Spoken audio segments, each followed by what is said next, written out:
It's been hard trying to sum up my bullying experience.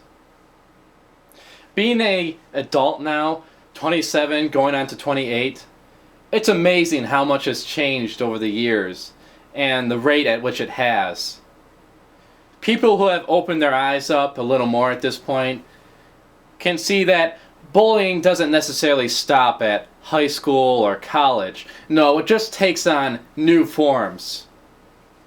A authority figure, like a cop, a preacher, a teacher, a manager, a testosterone-driven musclehead, a intellectual computer geek with an internet connection, or the worst kind of all, the kind that grows up, probably bullied themselves, and now they give shit to anyone in any way that they can.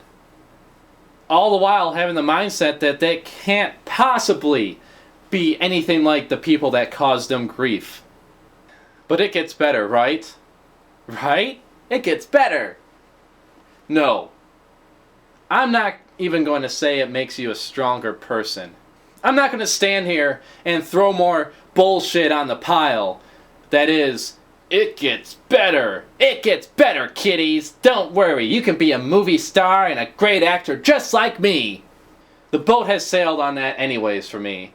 And the topic and idea may be old and stale now, but I'm going to do this anyways.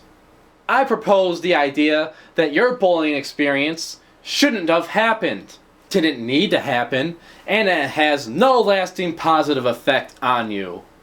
The only consolation that I have, being so alone and isolated, is that it gave me a lot of time to think and reflect, allowing my imagination to run wild into large distant lands.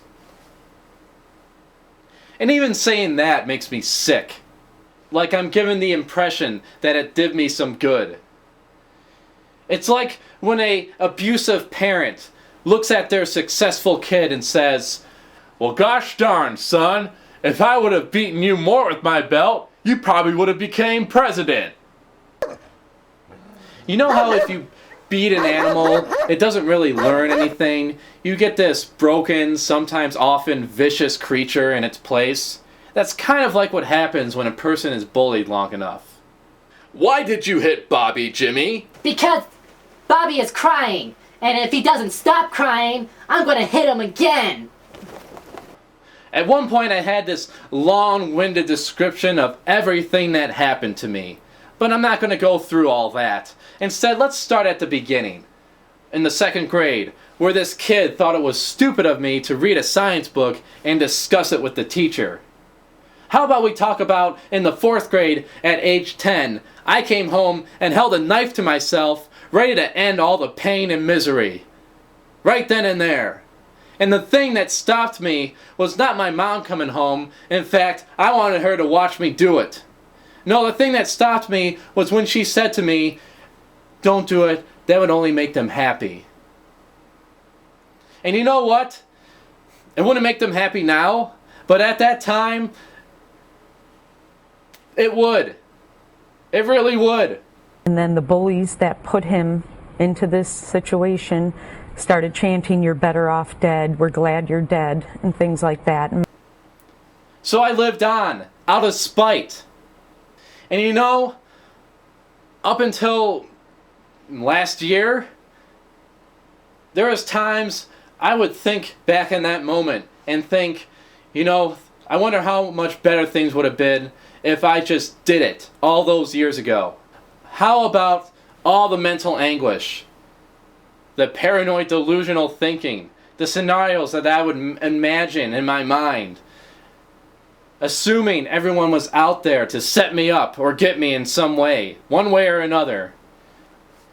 People who I didn't even know could not even approach me because I saw them as a potential threat. All those hours, days, and weekends just sitting around, wishing I was fucking normal. My identity was all fucked up. I had to work hard to appear as a straight, upright, classy male, all the while wishing I was invisible. I became very skilled at keeping my head down. Or how about after high school when I woke up one day and believed all the things that were said to me throughout the years? Not to mention it was fueled by religious thought, so I walked around thinking that all the good things that came to me was not deserved. How much time and effort did it take for me to claw my way out of that pile of shit I was buried under? All the insults and low expectations that were placed upon me. But it gets better, right? It gets better? Yeah! Fucking win! The only chance, the only hope that you have in making it better, is if you make it better yourself. How do you make it better? Well, getting out on your own and making your own rules, that's a start. But generally, how do you make it better? That's something that you have to figure out on your own. And for some people, there may not even be a choice in the matter. A lot of people see how, but they don't pursue it. They have grown complacent at where they are. Find out what you need to do to make it better and do it. Because the alternative is unacceptable.